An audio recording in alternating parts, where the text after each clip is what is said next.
Hello, नमस्ते बच्चों। तो सेकंड पार्ट है मेरा हेरिडिटी चैप्टर का। और आज जैसा कि मैंने अपने प्रीवियस लेक्चर्स में कहा था कि जीनोटाइप फिनोटाइप पे मेरी बात होगी। ठीक है, मैंने पहले वाले लेक्चर्स में आपको पूरे टर्म्स के बारे में बात किया। Please go through that. मेरे डिस्क्रिप्शन लिंक में आपको उसका मिल जाएगा वीडियो कौन सा है। ठीक है, अभी हम लोग सेकेंड पार्ट में जा रहे हैं। सेकेंड पार्ट में आप ध्यान दोगे कि जीनोटाइप और फिनोटाइप पे पूरा फोकस रहेगा मेरा। अगर आपको जीनोटाइप फिनोटाइप समझना है मेंडल की भाषा में, तो करना क्या है, आपको एक मोनोहाइब्रिड क्रॉस आप ले लो। ठीक है, मोनोहाइब्रिड क्रॉस पे चले जाते हैं। हम लोग क्या करते हैं, हम लोग स्लाइड ले लेते हैं जहां पे मैंने ये बनाया हुआ है, ये देखो।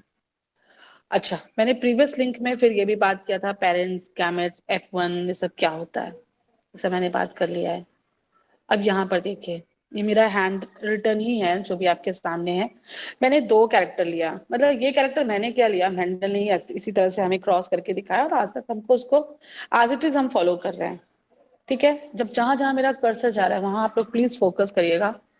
जो कैरेक्टर था मेंडल का, जो 7 कॉन्ट्रास्टिंग पेयर था, जिसमें कि टॉल एंड डॉफ भी था, याद आ रहा है आप लोग को? देखो ये वाला स्लाइड देख लो, फिर से याद आ जाएगा। लास्ट में प्लांट का साइज टॉल डोमिनेंट कैरेक्टर था, शॉर्ट जो डॉफ है वो रिसेसिव कैरेक्टर था। अच्छा, डोमिनेंट और रिसेसिव समझ में आता है? चलो इसको मेरे मेरी जरा सुन लो एक और बात। जो भी आप ऊपर देख रहे सारे डोमिनेंट है। डोमिनेंट मतलब वो कैरेक्टर्स जो अपने आप को सबसे पहले एक्सप्रेस कर देते हैं। रिसेसिव वो कैरेक्टर्स जो अपने आप को फर्स्ट जनरेशन में कभी एक्सप्रेस नहीं कर पाते, और अगर करते भी हैं तो सेकेंड जनरेशन में करते हैं, और उसके लिए भी उनकी जो प्रपोर्शन है वो काफी कम होती है। फिर से आ जाओ, क्रॉस पर आ जाओ। पेरेंट्स में हमने क्या लिया, यानी कि पाइसम सैटिवम का टॉल कैरेक्टर एंड डॉफ। यानी कि प्लांट्स का हमने जो कैरेक्टर लिया वो टॉल, और टॉल को डिनोट करते हैं कैपिटल टी से, बिकॉज ये डोमिनेंट है।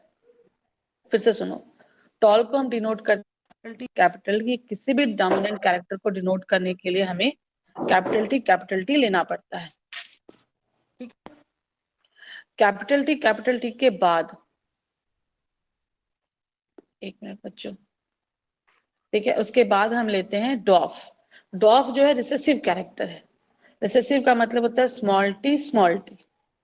ठीक, तो स्मॉल टी का मतलब है कि जो कैरेक्टर एक्सप्रेस नहीं कर पाया किस जनरेशन में बच्चों, यहाँ पे देखो F1 जनरेशन में। यहाँ पे आपको, अच्छा ये भी थोड़ा सा कंफ्यूजिंग लगेगा कि मैम ये कैपिटल टी स्मॉल टी आपने लिखा है, ये कैपिटल टी स्मॉल टी लिखा, इसको मैं अभी एक्सप्लेन करूंगी, डरो मत, घबराओ मत। इसको हम लोग दो नया टर्म देंगे, होमोजाइगस हेट्रोजाइगस, दो नया टर्म में दूंगी। पहले मैं जीनोटाइप फिनोटाइप की बात कर रही हूँ, साथ साथ में सब चलते जाएगा, धीरे धीरे स्लोली स्लोली आपको सब समझ में आएगा। टॉल कैरेक्टर लिया, डॉफ कैरेक्टर लिया, टॉल का कैपिटल टी, डॉफ का स्मॉल टी। कैपिटल टी का एक गैमेट मैंने निकाल के दिखाया। आप चाहो तो आपको डिफरेंट बुक्स में दो गैमेट्स भी निकले के दिखाएंगे आप, क्योंकि यहाँ पे एक ही तरह का कैरेक्टर है, तो एक गैमेट से हमारा काम हो जाएगा। कैपिटल टी, यहाँ पर आ गया स्मॉल टी।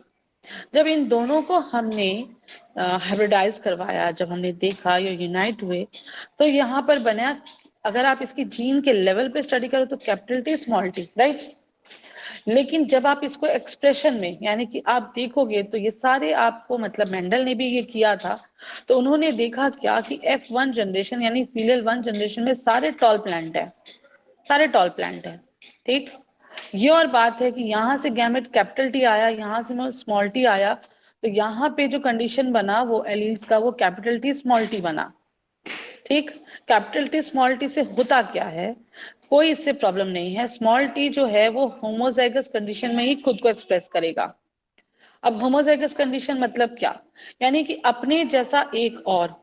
ठीक, अभी कैपिटल टी स्मॉल टी में आपको क्या लगता है, ये दोनों अलग अलग एलील्स है। ठीक है, पेयर में तो रहेगा ही लेकिन अलग अलग है, तो ये इस कंडीशन को हम कहेंगे हेट्रोजाइगस कंडीशन।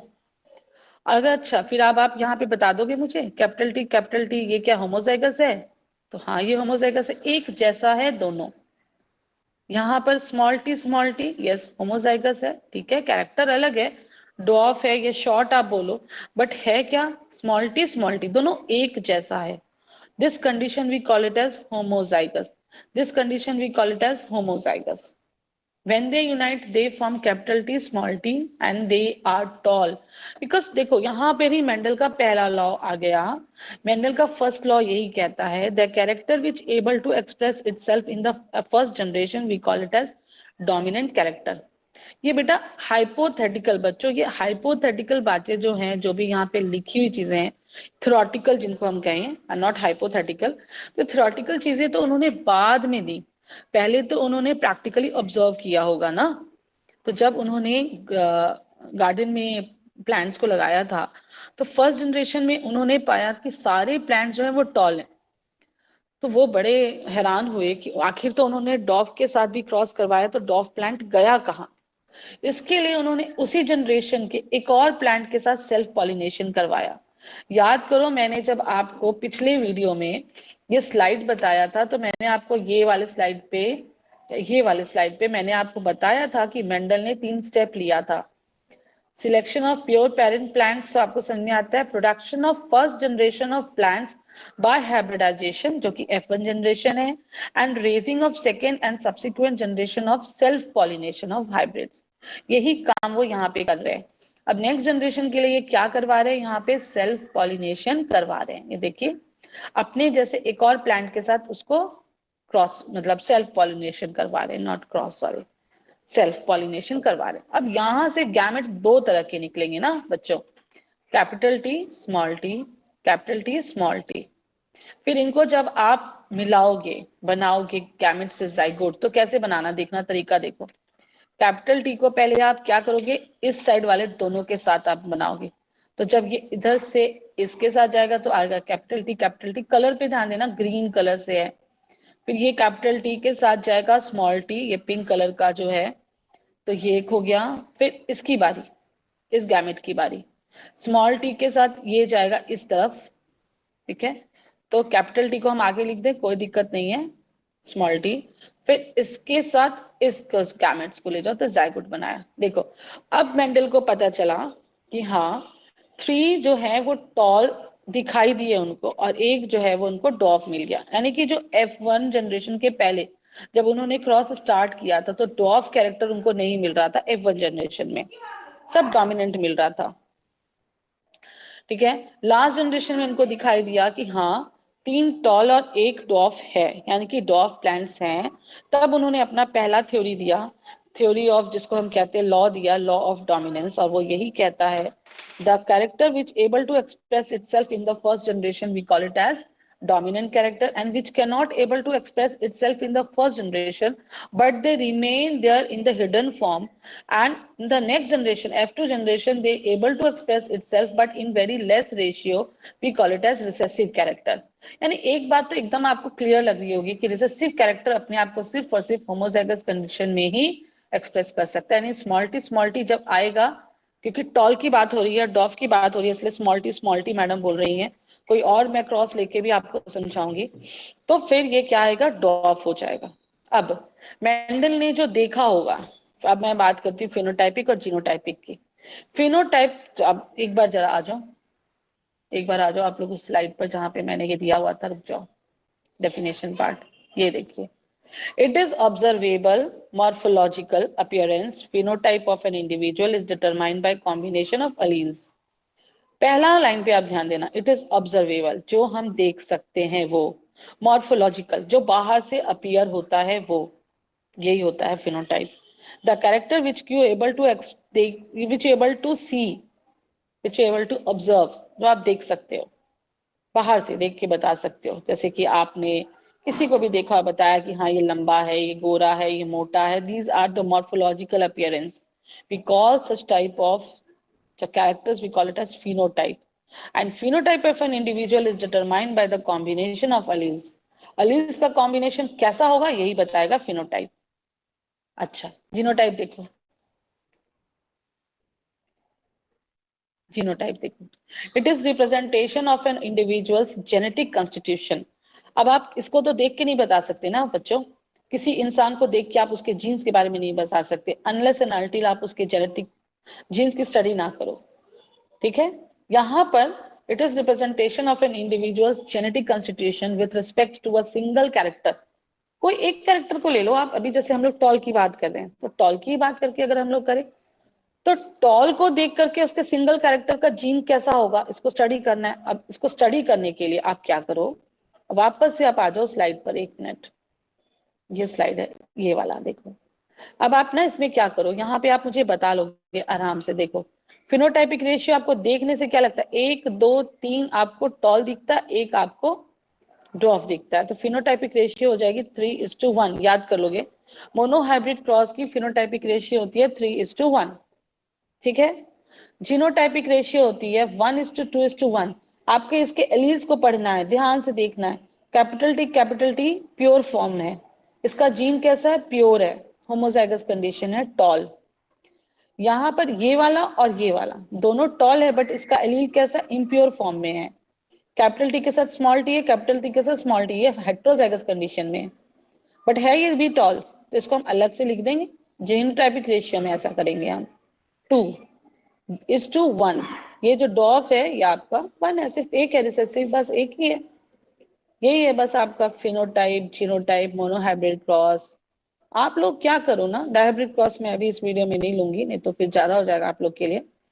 मैंने क्या किया, अभी मैंने आपको अभी पर्टिकुलर इस वीडियो में कुछ चीजों को फोकस किया, लाइक मैं एक बार देख लूं, मैं इसमें डायहाइब्रिड क्रॉस के अलावा मैंने और क्या क्या स्लाइड रखा हुआ है, लॉज ऑफ मैंडल्स रखा है। मैंने इसमें आपको पहला ही लॉ के ऊपर ज्यादा फोकस किया। Law of dominance states that one allele of a pair of allele which control a character usually expresses itself and prevents the expression of the other. एक कैरेक्टर दूसरे को, मतलब एक एलील दूसरे को दबा देता है, in the sense कि वो उसको एक्सप्रेस ही नहीं होने देता। The allele which is expressed in a hybrid is called dominant allele, and the unexpressed, जो छुपा हुआ है, जो नहीं एक्सप्रेस कर पाया, is termed as recessive allele।